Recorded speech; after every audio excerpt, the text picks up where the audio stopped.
Monsieur Dieng Amadou, vous êtes le porte-parole du mouvement Tekki. On s'achemine vers une élection présidentielle assez particulière où le président sortant ne sera pas candidat et qui est en train de chercher un candidat. Et vous, en tant que mouvement, en tant que parti politique, vous êtes en train de vous organiser pour votre candidature. En quoi l'offre de Tekki constitue aujourd'hui une alternative crédible? L'offre de Tekki est une alternative crédible. D'ailleurs, la seule alternative crédible, parce qu'adossée à des valeurs et des principes. Mamadou Lamine Diallo, il dit dans son ouvrage « La transformation de nos sociétés doit s'appuyer sur des principes fondamentaux et non sur des lois économiques dont le caractère transitoire est évident. Donc nous, on est adossé à des principes, à une doctrine politique, le responsabilisme, qui veut dire Tekki am njëriñ, et qui, de façon constante, fait des propositions d'idées. Il le dit toujours dans son ouvrage, ce sont les idées qui font l'histoire, lorsqu'elles sont capables de devenir une force matérielle par la lutte des élites qui les portent. Donc notre élite politique aujourd'hui est absente du débat d'idées pour fondamentalement se diriger vers des débats subjectifs, des débats de personnes. Le mouvement Tekki, à travers les caisses Tekki, donc s'oriente à des propositions, mais également à des valeurs liées au respect des engagements, au respect de la loi, donc qui doit être pour nous la base du contrat social, donc au respect des institutions crédibles, donc fondamentalement au respect de la femme, au sens de la grandeur, donc et également au partage du pouvoir, du savoir et de l'avoir. Donc c'est ça un petit peu pour nous ce qui nous caractérise et fondamentalement. Mais concrètement, que proposez-vous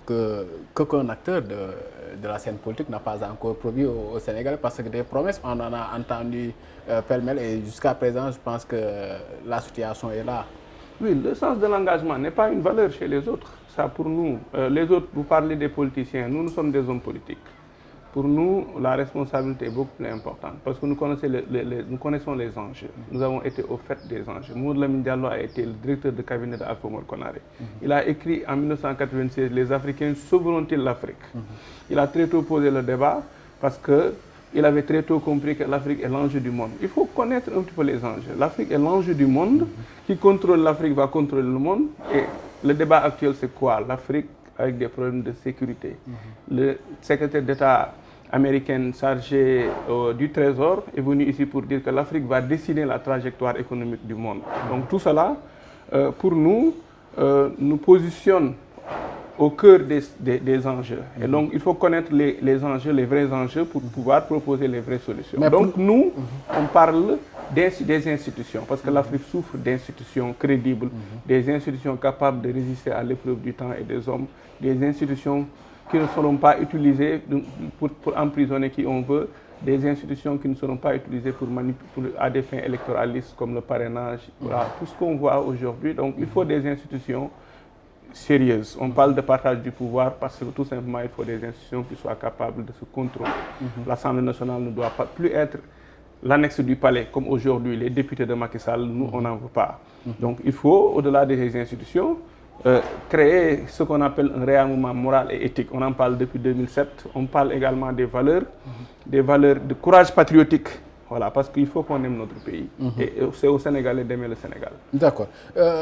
Justement, aux Sénégalais d'aimer le Sénégal, mais pourquoi aujourd'hui les Sénégalais devraient-ils vous faire confiance, voter pour vous, et non pas laisser au président Macky Sall de continuer ou bien à un autre candidat d'accéder au pouvoir? Oui, je l'ai dit, dans ce débat, pour nous, qui est important, ce débat de proposition d'idées, le mouvement Tekki a largement gagné la bataille de l'hégémonie des idées dans ce pays. Qu'on le veuille ou non, nous sommes largement en avance sur cela qui a commencé par Macky Sall, qui depuis plus de 10 ans a promis comme offre politique de réduire l'opposition à sa plus simple expression. Ce qui est en train d'être fait. Mais est-ce qu'il n'a pas réussi? Il ne l'a pas réussi parce qu'on est là. Le mouvement Tekki est là. Beaucoup d'autres gens épris de valeurs de justice, de valeurs patriotiques vont continuer à s'opposer. Donc, ils se trompent de pays, ils se trompent d'époque, s'ils veulent réduire l'opposition à sa plus simple expression. Mais on a constaté un émiettement de l'opposition depuis un bon moment avec la situation qu'on connaît au niveau de Yewwi, où on se tire dessus entre Pastef, ex-Pastef et Taxawu. Aujourd'hui également, la coalition Yewwi et la coalition Wallu se regardent en chien de faïence. Est-ce qu'aujourd'hui le président n'a pas réussi dans son ambition de neutraliser complètement l'opposition? Ce n'est pas un émiettement, c'est que les masques tombent. On a toujours parlé de la 5e colonne dans l'opposition, des gens qui sont là pour travailler pour Macky Sall. On a été dans les grandes coalitions de l'opposition à l'époque qui, depuis 2017, devaient consacrer l'avènement d'une alternance au niveau de l'Assemblée nationale, mais à la dernière minute, cette entreprise avait été torpillée. Donc en 2021, 2022, avec les dernières législatives, on a pu réussir à le faire.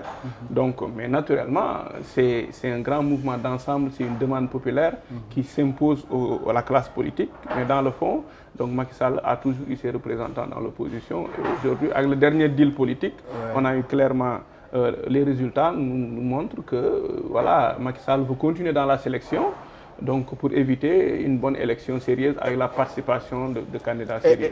Et dans cette 5e colonne de l'opposition, vous mettez qui? Bon, ils sont dedans, c'est clair, la 5e colonne. Nous, on avait soutenu Idrissa Seck, par exemple, à la dernière élection présidentielle de 2019. On le voit, il est le chef de la 5e colonne, ça c'est évident.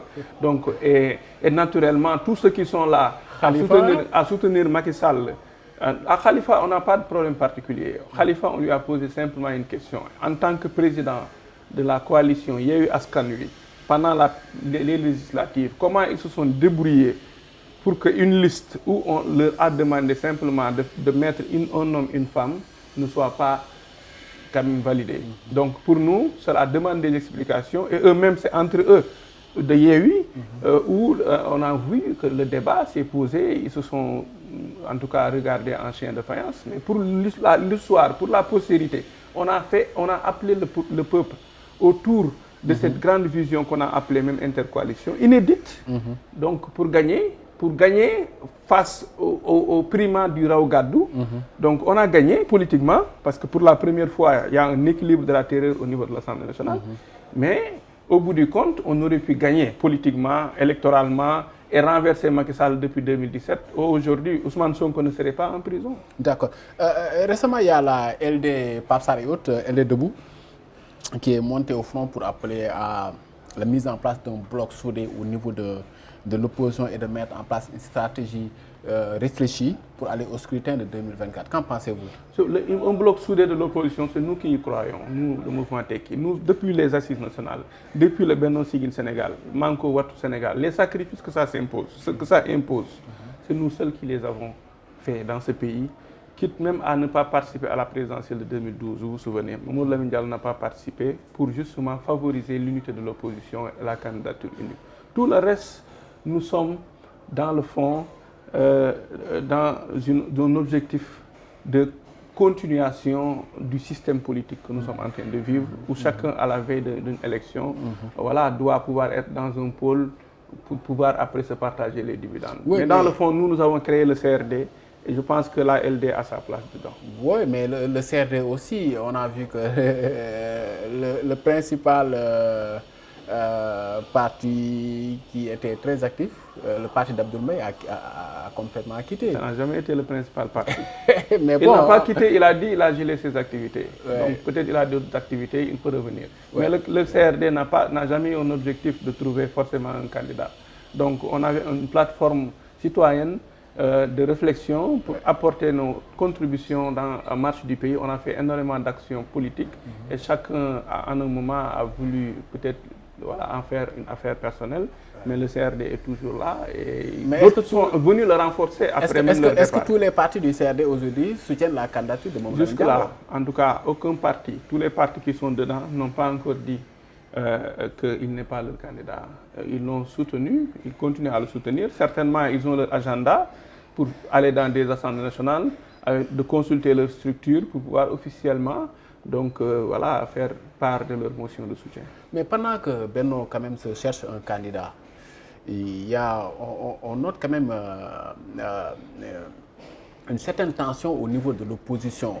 Aujourd'hui, on ne sait plus qui est qui dans l'opposition. Les forces sont un tout petit peu éparpillées. Est-ce que cette situation milite en votre faveur? Bien sûr, ce que nous sommes en train de vivre, il y a le cas de Benno est quand même différent de ce qui se passe dans l'opposition. Benno a un chef suprême. Ouais. Et il pense que lui, il connaît tout. Il est omniscient et omnipotent, c'est le président Macky Sall. Donc, et pour une fois, il se heurte à la réalité donc, des intérêts partisans, à la réalité d'un camp politique qui ne s'est pas adossé à des valeurs et à des principes. C'était de la prédation politique. C'était un groupe politique, franchement, qui ne reposait pas sur une idéologie, sur rien du tout. Aujourd'hui, ils sont plus d'une dizaine de candidats. Il ne faut pas, il est en train même de repousser la date de démarrage du parrainage parce qu'il a lui-même des problèmes. Et les problèmes vont s'accumuler. C'est l'implosion de Benno Bokk Yakaar. C'est la fin d'un cycle politique. Mais ce sont les mêmes problèmes et même pire qu'on retrouve au niveau de l'opposition. On est en train de vivre une situation pire au niveau de l'opposition. Où à côté de la candidature de Mamadou Lamine Diallo, on a la candidature de Thierno Alassane Sall, de Khalifa Sall, Karim Wade et autres. Donc une folle raison de candidature déjà. Est-ce que cela ne risque pas d'éparpiller vos forces? Mais que sans fleurs s'épanouissent, que sans école rivalise. Nous, je pense que la politique doit être une compétition de propositions d'idées. Ceux qui ont des idées à proposer, pour nous, la présidentielle est le meilleur moment. Ceux qui ont vraiment un projet de société crédible et sérieux. Nous en avons, nous allons nous battre pour faire nos propositions. C'est vrai que les autres vont se battre pour qu'on ne fasse pas nos propositions parce qu'on a gagné cette bataille de propositions par nos écrits, par notre constance. Franchement, par notre engagement patriotique, Mamadou Lamine Diallo continue donc à planer largement sur les autres et à proposer des idées. Donc que les autres puissent proposer, les Sénégalais vont choisir.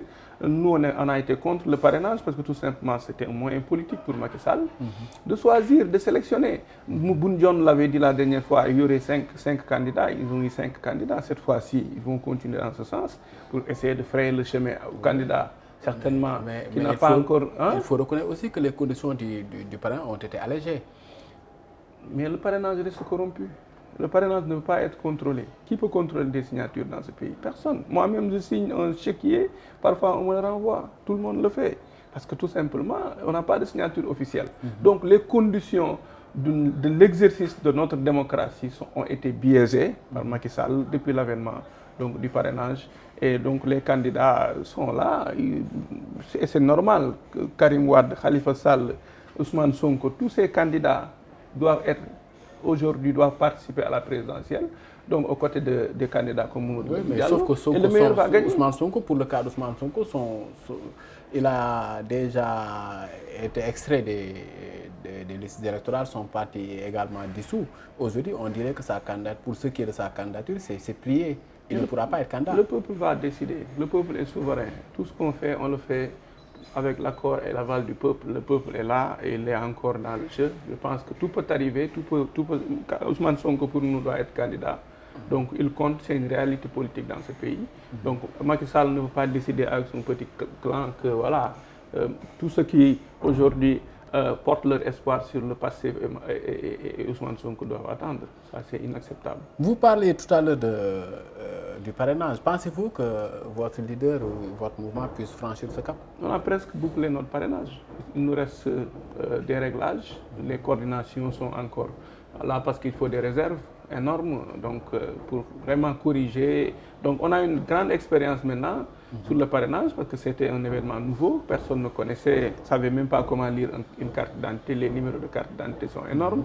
Donc aujourd'hui, on a appris, on a notre expérience. C'était une expérimentation et Mamadou Lamine Diallo nous a appris que l'expérimentation fait partie de la science et fondamentalement, aujourd'hui, on est aguerris et les responsables sont à pied d'œuvre.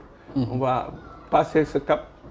On va parler directement aux Sénégalais et on leur proposera donc un programme alternatif pour industrialiser le Sénégal à partir de 2024. L'état de santé d'Ousmane Sonko ne cesse de préoccuper ses proches à la suite de plus de 20 jours de grève de faim. Qu'est-ce que vous en pensez? Oui, c'est dommage qu'on en arrive à ce niveau. Macky Sall n'est pas passé par là c'est à la faveur d'une démocratie vivante, avec énormément de sens de la grandeur d'Abdoulaye Wade, qu'il a pu devenir président de la République. Et aujourd'hui, il est en train de détruire une personne qui compte pour notre démocratie, qui a participé à l'éveil des consciences citoyennes, comme nous l'avons fait nous à partir de 2007 avec l'appel à un sursaut citoyen. Donc Ousmane Sonko mérite mieux. Dans une démocratie normale, des personnalités politiques comme Ousmane Sonko devraient être protégées. Avant même l'histoire de ces accusations de Sud Beauté, tout ce que vous voyez là, c'est l'honneur du Sénégal qui est en jeu. Donc c'est la grandeur du Sénégal qui est en jeu, tout ce que nous représentons en Afrique de l'Ouest et en Afrique qui est en jeu. Donc, mais malheureusement, ceux qui nous dirigent ne sont pas préoccupés par ces considérations liées à l'image, à la réputation du Sénégal. Ils veulent réduire les opposants à leur plus simple expression, donc en commençant par le mouvement Tekki, parce qu'on a perdu notre premier coordinateur en 2008, Moussa Ndiaye, qu'on a assassiné ici au Sénégal. Donc on est habitué à ces complots. Ousmane Sonko doit arrêter sa grève de la faim. On a besoin de lui vivant et en bonne santé. Le Sénégal compte sur lui, beaucoup de jeunes comptent sur lui. Il y a beaucoup de moyens encore de lutte. Les gens vont continuer à s'organiser pour demander sa libération. Il doit arrêter et prendre les dates que lui a envoyé le Khalife général des Mourides, voilà, couper son jeu. Nous savons que c'est un homme d'engagement, il n'a plus rien à prouver. Il n'a plus rien à prouver en termes de persévérance. Il n'a plus rien à prouver en termes de patriotisme. Donc qu'il arrête son jeu pour ne pas détruire sa santé, parce que sa famille, ses amis, les milliers de patriotes, de jeunes engagés, donc comptent sur lui. Et le Sénégal et l'Afrique comptent sur lui également. Bon, pendant que Sonko est conduit tout droit à l'échafaud, il y a Karim et Khalifa Sall qui ont été réhabilités. Qu'est-ce que vous pensez de cela? Oui, non, on n'a jamais eu contre de leur réhabilitation, hein, parce que c'est Macky qui avait choisi de les éliminer. Qu'il les réhabilite, ça n'a jamais été un problème pour nous. Nous, on n'était pas d'accord d'aller dialoguer avec Macky Sall, parce que, voilà, c'était pour valider, pour habiller donc, des décisions déjà prises. Et nous, nous ne sommes pas des enfants, on n'a pas ce temps. Et dans le fond, on ne doit pas également personnaliser nos lois. Donc nos lois doivent être impersonnelles et générales. Donc on ne doit pas utiliser nos lois pour gérer des cas personnels. Donc lui, il les avait éliminés par décret. Il avait également la voie d'utiliser un décret pour les réhabiliter. Tout bonnement, les Sénégalais n'ont jamais été contre de la réhabilitation de ces deux cas. Et que pensez-vous de la dernière sortie de l'UMS qui pense que les Sénégalais sont en train de leur faire un mauvais procès? Oui, en fait, c'est une forme de... Pour nous, c'est de bonne guerre. Parce qu'ils vont vous dire qu'il n'y a pas un problème de justice dans ce pays, parce que tout marche, il y a les mariages, les divorces, les questions de droit privé, et c'est tout cela, ça marche. Ce n'est pas... Pour autant que des gens sont morts pour des questions politiques. Il y a des centaines de Sénégalais, des milliers de Sénégalais qui sont en prison. Donc le problème est politique.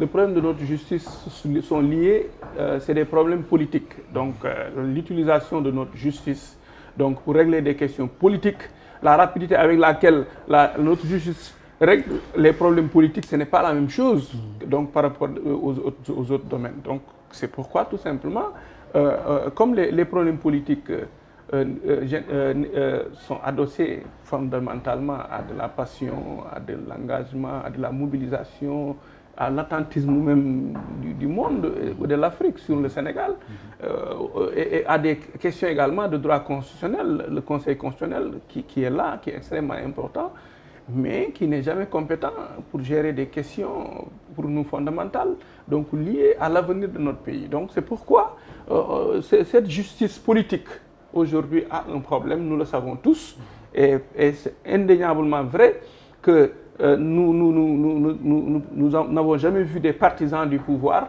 pratiquement, qui ont eu des problèmes donc, à partir avec la justice. On a porté plainte dans l'affaire Aliou Sall, jusque-là, il n'y a absolument rien. L'OFNAC qui devait pouvoir régler les problèmes de justice de ceux qui nous gouvernent actuels n'a jamais pu donc, remplir correctement sa mission. Donc pour toutes ces considérations, nous savons tous que nous avons parfois une justice aux ordres, malheureusement, alors que la justice est le pilier de la démocratie. Monsieur Dieng, je vous remercie pour cet entretien. Mais c'est moi. Je pense qu'on a fait le tour des questions. Merci beaucoup. Merci.